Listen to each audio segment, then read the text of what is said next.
Malaysia airlines की flight थी MS-370।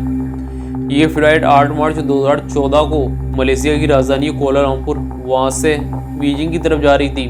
रात का वक्त है। अब ये फ्लाइट 12:41 पर उड़ान भरती है। प्लेन के अंदर टोटल 239 लोग सवार थे, जिसमें 12 क्रू मेंबर्स थे। सब कुछ बिल्कुल नॉर्मल से चल रहा था। फिर 38 मिनट बाद ये प्लेन दक्षिण चीन सागर का जो हिस्सा है उसके ऊपर था।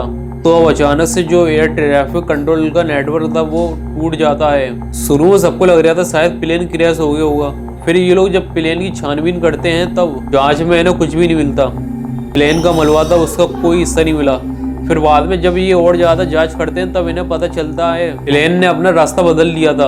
अब ये प्लेन बीजिंग जाने के बजाय पश्चिम की ओर मुड़ जाता है, फिर दक्षिण हिंद महासागर की तरफ चले जाता है। अब इसमें कहा ये आता है इस प्लेन को कोई जानबूझकर कंट्रोल कर रहा था और उसका रास्ता बार बार बदल रहा था। फिर उसके बाद सैटेलाइट के जरिए ये लोग मालूम करते हैं प्लेन का जो नेटवर्क था वो टूटने के बाद भी कम से कम 7.5 घंटे तक हवा में उड़ता रहा था। सिग्नल हिंद महासागर के पास जैसे पहुंचता फिर उसका सिग्नल हिंद महासागर के बीचों बीच में गायब हो गया। ये प्लेन तब तक उड़ता रहा था जब तक इसमें तेल था।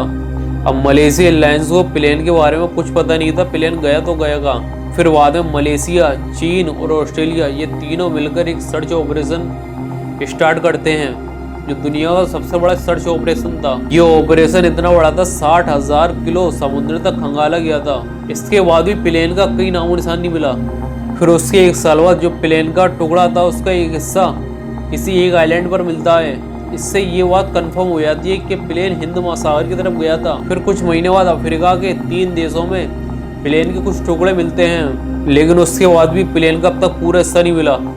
अब इसके बाद थ्योरीज भी काफ़ी ज़्यादा बनने लगी।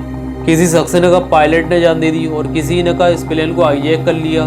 फिर 2018 में एक रिपोर्ट आती है मलेशिया एयरलाइंस की तरफ से, जिसमें ये लोग साफ तौर पर कहते हैं हम नहीं जानते MS-370 के साथ क्या हुआ। सिर्फ एक क्लिक सब्सक्राइब।